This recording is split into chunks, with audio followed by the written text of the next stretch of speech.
ഇത് മാസ് മോട്ടോഴ്സിൽ നിന്നാണ് ഹീറോൻ്റെ passion pro വണ്ടി ജനറൽ സർവീസായിട്ട് നമ്മൾ കയറ്റിയാണ്. ജനറൽ സർവീസും അതേപോലെ തന്നെ ഇൻഡിക്കേറ്റർ ഒരു സൈഡ് ഒടിഞ്ഞ് കിടക്കുന്നുണ്ട്, അത് മാറ്റാനുണ്ട്. താക്കോലടക്കിയ ലൂസ് കോൺടാക്റ്റ് കാണിക്കുന്നുണ്ട്, കീ മിസ്സിങ്ങിൻ്റെ പറഞ്ഞിട്ടുണ്ട്. പിന്നെ എൻജിൻ ഓയിൽ നോക്കാം, റീപ്ലേസ് ചെയ്യുക, ഫുട്രസ്റ്റ് കംപ്ലൈൻറ്റ്, സെൽഫ് ചെക്കപ്പ്, ബാറ്ററിയുമായി ബന്ധപ്പെട്ട കംപ്ലൈൻറ്റാണ്. ഇത്രയും കേസാണ് മെയിനായിട്ട് നമുക്ക് ചെക്ക് ചെയ്യാൻ പറഞ്ഞാൽ കേട്ടോ.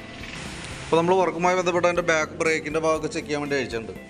ബ്രേക്ക് ലൈനർ നമുക്ക് അഴിച്ച് നോക്കുന്ന സമയത്ത് പുതിയ ലൈനർ കിടക്കണം കേട്ടോ, ഒറിജിനൽ ലൈനർ തന്നെയാണ്. നമുക്കൊന്ന് ബ്രേക്ക് ക്യാമൊക്കെ ഒന്ന് അഴിച്ച് ഗ്രീസ് ചെയ്തതിന് ശേഷം നമുക്ക് റീസെറ്റ് ആക്കി എടുക്കാം. പിന്നെ നമുക്ക് ഈ വീലിൻ്റെ ഈ ഡാമ്പർ റബ്ബർ സെറ്റ് ഉണ്ടല്ലോ, ഇത് പൊട്ടി കിടക്കുന്നുണ്ട് കേട്ടോ. അപ്പോൾ അത് നമുക്ക് എന്തെങ്കിലും ഒന്ന് മാറ്റിയിടണം. പിന്നെ ബാക്ക് ടയറിൻ്റെ കണ്ടീഷൻ അത്ര ഗുണകരമല്ല, കുറച്ചും കൂടി ഓടിച്ചതിന് ശേഷം മാറ്റിക്കളയാനായിട്ട് ശ്രദ്ധിക്കട്ടോ. കാരണം എന്താ വെച്ച് കഴിഞ്ഞാൽ നമുക്ക് നൈലോ ഗ്രിപ്പ് മോഡൽ, അതായത് ഏകദേശം ഈ പാറ്റേൺ തന്നെ യൂസ് ചെയ്താൽ മതി കേട്ടോ. പിന്നെ അതേപോലെ തന്നെ ഹബിനകത്ത് വേറെ പറയത്തക്ക കംപ്ലയിൻസ് ഒന്നുമില്ല, ജസ്റ്റ് ഒന്ന് ക്ലീൻ ആക്കി നമുക്ക് റീസെറ്റ് ചെയ്യാവുന്നതുള്ളൂ. പിന്നെ ഉള്ള കംപ്ലയിൻറ്റ് എന്ന് പറഞ്ഞാൽ വണ്ടി ഓടിക്കുന്ന സമയത്ത് നമുക്ക് ചെയിൻ്റെ ഭാഗത്തിനാണ് പെർഫെക്റ്റ് ഉള്ളത്, ചെയിൻ്റെ ഭാഗത്ത് സൗണ്ട് കാണിക്കുന്നുണ്ട്. നമ്മൾ നോക്കുന്ന സമയത്ത് ചെയിൻ അഡ്ജസ്റ്റ് ചെയ്ത് ഏറ്റവും എൻഡിലേക്ക് എത്തിയിട്ടുണ്ട് കേട്ടോ. അപ്പോൾ ഇപ്പോൾ നമ്മൾ ടൈറ്റ് ചെയ്തപ്പോൾ ചെയിൻ ടൈറ്റ് ചെയ്തിട്ട് ഗ്രീസ് ചെയ്താലും നമുക്ക് ചെയിൻ്റെ ഒരു സൗണ്ട് ചെറുതായിട്ട് കാണിച്ചുകൊണ്ടിരിക്കും. അതല്ലാന്നുണ്ടെങ്കിൽ നമ്മൾ ചെയിൻ സ്പോക്കറ്റ് മാറ്റേണ്ടതായിട്ട് വരും കേട്ടോ. അപ്പോൾ നോക്കിയിട്ടൊന്ന് പറഞ്ഞാൽ മതി. ഞാൻ ജസ്റ്റ് കണ്ടപ്പോൾ അതിൻ്റെ ബാക്കിലത്തെ ഈ വലിച്ചിലൊക്കെ കണ്ടുകഴിഞ്ഞപ്പോൾ ജസ്റ്റ് ഒന്ന് പറഞ്ഞെന്നുള്ളൂ. ചെയിൻ കറക്റ്റ് ആയിരിക്കില്ല എപ്പോഴും നമുക്ക് തന്നെ ഒരു സൗണ്ട് ഇപ്പോൾ നമ്മൾ സെറ്റ് ചെയ്താലും ഇടയ്ക്ക് കുറച്ച് കഴിയുമ്പോഴത്തേക്ക് സൗണ്ട് വരും. അതങ്ങനെയാണ് അതിൻ്റെ പ്രോബ്ലം തന്നെ കേട്ടോ. അപ്പോൾ വേണമെങ്കിൽ നമുക്കൊരു അല്പം കൂടി ടൈറ്റ് ചെയ്തിട്ട് ഗ്രീസ് ചെയ്തിടാം. പക്ഷേ നമുക്കൊരു 100% ഒരു പെർഫെക്ഷൻ കിട്ടില്ല, ഏറെക്കുറെ അതിൻ്റെ ലൈഫിലേക്ക് എത്തിയിട്ടുണ്ട്. പിന്നെ നമുക്ക് അതിൻ്റെ ഇൻഡിക്കേറ്ററിൻ്റെ പറഞ്ഞാൽ ഓടിച്ചെടുക്കണമല്ലോ, അത് നമ്മൾ കൂട്ടത്തിൽ കൂടെ മാറ്റിയിടുന്നുണ്ട്. പിന്നെ എയർ ഫിൽറ്ററൊക്കെ നമ്മൾ ചെക്ക് ചെയ്യാൻ വേണ്ടി അയച്ചാണ്. എയർ ഫിൽറ്ററൊക്കെ നേരെ അടിച്ച് ക്ലീനാക്കി നമുക്ക് റീസെറ്റ് ചെയ്യാം. പിന്നെ എഞ്ചിൻ ഓയിൽ മാറ്റുന്നുണ്ട്, ഓയിൽ ചേഞ്ചിൻ്റെ ടൈം ആയിട്ടുണ്ട്. ഫുഡ് റെസ്റ്റിൻ്റെ കേസ് പറഞ്ഞത് റൈറ്റ് സൈഡ് ഫുഡ് റെസ്റ്റ് ഉണ്ട്. അപ്പോൾ ഈ സൈഡും കംപ്ലൈൻറ്റ് ഉണ്ട് കേട്ടോ. ഈ സൈഡും ഒടിഞ്ഞു തൂങ്ങിയ രീതിയിലാണ് നിൽക്കുക. അപ്പോൾ ക്ലാമ്പൊക്കെ ഇവിടെ ബ്രാക്കറ്റിൻ്റെ അടിയിൽ വരുന്ന ക്ലാമ്പിൻ്റെ ഭാഗമൊക്കെ ഷെയ്ക്ക് കാണിച്ചു കൊടുക്കുന്നുണ്ട്. അപ്പോൾ വലിയ ആവശ്യമുണ്ട്, അതും ഡാമേജിലേക്ക് എത്തും. നമുക്ക് കംപ്ലൈൻ്റ് ഉള്ളത് റൈറ്റ് സൈഡിലാണ്. ആ സൈഡ് ഇങ്ങനെ റബ്ബറടക്കം പൊട്ടിയ അവസ്ഥയിലേക്ക് വന്നതാണ്. അപ്പോൾ നമുക്ക് ഇതെന്തെങ്കിലും മാറ്റണം. അപ്പോൾ റൈറ്റും ലെഫ്റ്റും മാറ്റുന്നതായിരിക്കും കുറച്ചുകൂടി ബെറ്റർ. പിന്നെ ബാക്ക് സൈഡിലത്തെ ഇത് ഈ ഒരു അവസ്ഥയ്ക്ക് കുറച്ചുകൂടി താഴേക്ക് വന്നിട്ടുണ്ട്. അപ്പോൾ അതൊന്ന് നമുക്ക് ഇലക്ട്രിക്കൽ സ്പോട്ട് കൊടുത്തു കഴിഞ്ഞാൽ അങ്ങനെ ജസ്റ്റ് ഒന്ന് പൊക്കി നിർത്താവുന്നതാണ്. അപ്പോൾ അതൊന്ന് സ്പോട്ട് അടിച്ചാൽ റെഡി ആയിക്കോളും.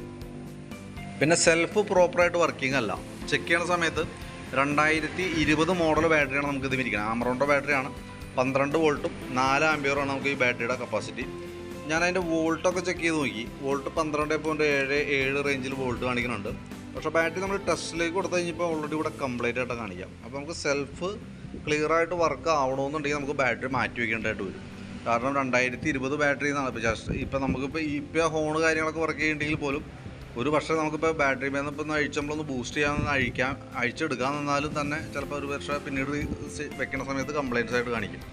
അതായത് ഒട്ടുമില്ലാത്തൊരു കണ്ടീഷനിലേക്ക് കാണിക്കും. അപ്പോൾ ഒന്നോലെ അഴിച്ച് നമുക്ക് മാറ്റി വയ്ക്കുക. സെൽഫ് വർക്കിംഗ് ആക്കണമെന്നുണ്ടെങ്കിൽ പുതിയ ബാറ്ററി വയ്ക്കാം. അതല്ലെങ്കിൽ സെൽഫ് വർക്കാവില്ല, ഹോണ് കാര്യങ്ങളൊക്കെ കിട്ടുന്ന രീതിയിൽ ഇതേ രീതിയിൽ തന്നെ ഒന്നും ചെയ്യാണ്ട് ഇതേ രീതിയിൽ തന്നെ മെയിൻറ്റെയിൻ ചെയ്യാം. സെൽഫ് റെഡി ആവണമെന്നുണ്ടെങ്കിൽ ബാറ്ററി മാറ്റി വയ്ക്കണം കേട്ടോ, എന്നാലാണ് കറക്റ്റ് ആവുള്ളൂ. പിന്നെ നമ്മളതിൻ്റെ സ്പാർക്ക് പ്ലഗൊക്കെ ഒന്ന് അഴിച്ച് ക്ലീൻ ചെയ്യുന്നുണ്ട്. ക്ലീൻ ചെയ്ത് റീസെറ്റ് ചെയ്യുന്നുണ്ട്. അത്യാവശ്യം കുഴപ്പമൊന്നുമില്ല, വേറെ കംപ്ലൈൻറ്റ് കാര്യമായിട്ടുള്ള കരിയുടെ പ്രൊസസ്സൊന്നും കാണുന്നില്ല. ഒന്ന് ക്ലീൻ ചെയ്തിട്ടാൽ മതി.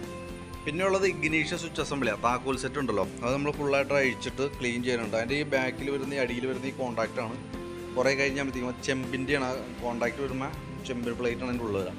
അപ്പോൾ അത് ക്ലാവ് പിടിക്കുമ്പോഴാണ് ഈ പ്രോബ്ലം കാണിക്കുക. അപ്പോൾ അതൊന്ന് ഫുള്ളായിട്ട് അഴിച്ച് ക്ലീൻ ചെയ്ത് ഇടുന്നുണ്ട്. പിന്നെ നമ്മൾ അതിന് ശേഷം ഫ്രണ്ട് ബ്രേക്കും കൂടി ഒന്ന് അഴിച്ച് നമ്മൾ ക്ലീൻ ചെയ്യുന്നുണ്ട്. ഫ്രണ്ട് ബ്രേക്ക് ലൈനറൊക്കെ ഒന്ന് ക്ലീൻ ചെയ്ത് നമുക്ക് റീസെറ്റ് ചെയ്യാം. കമ്പനി ലൈനറല്ല കിടക്കണേ, പക്ഷെ എന്നാൽ പോലും നിലവിൽ ഉപയോഗിക്കാനുണ്ട്. അപ്പോൾ നമുക്കൊന്ന് ക്ലീൻ ചെയ്തിട്ടാൽ മതി, കുഴപ്പമില്ല. പിന്നെ ഫ്രണ്ടിലെ ടയർ അത്ര ഗുണകരമല്ല, ഏറെക്കുറെ കഴിഞ്ഞിട്ടുണ്ട്. നമുക്ക് വലിയ മഴയ്ക്കുമ്പോൾ മാറ്റിയിടാൻ ശ്രദ്ധിച്ചോളാം. ഫ്രണ്ട് ടയർ ആയതുകൊണ്ട് തന്നെ ഇച്ചിരി ശ്രദ്ധിക്കുക. കാരണം എന്താ വെച്ചാൽ നമ്മൾ ബ്രേക്കിംഗ് ഒക്കെ വന്ന് സ്കിഡിങ് സാധ്യതയൊക്കെ കൂടുതലാണ്. അപ്പോൾ അതൊന്ന് ഓർമ്മയിൽ വെച്ചേക്കാം. വലിയ താമസിച്ചാണ്ട് ഫ്രണ്ടും ബാക്കും കൂടി മാറ്റേണ്ടി വരും, വലിയ താമസിച്ചാണ്ട് ചെയ്യാം. ഇതൊക്കെയാണ് മെയിനായിട്ട് നമുക്ക് സർവീസുമായി ബന്ധപ്പെട്ട വർക്കുകൾ കേട്ടോ. അപ്പോൾ ഞാൻ അതിൻ്റെ ഡീറ്റെയിൽസ് ഒന്ന് വാട്സാപ്പിലേക്ക് ഒന്ന് സെൻഡ് ചെയ്തിടാം.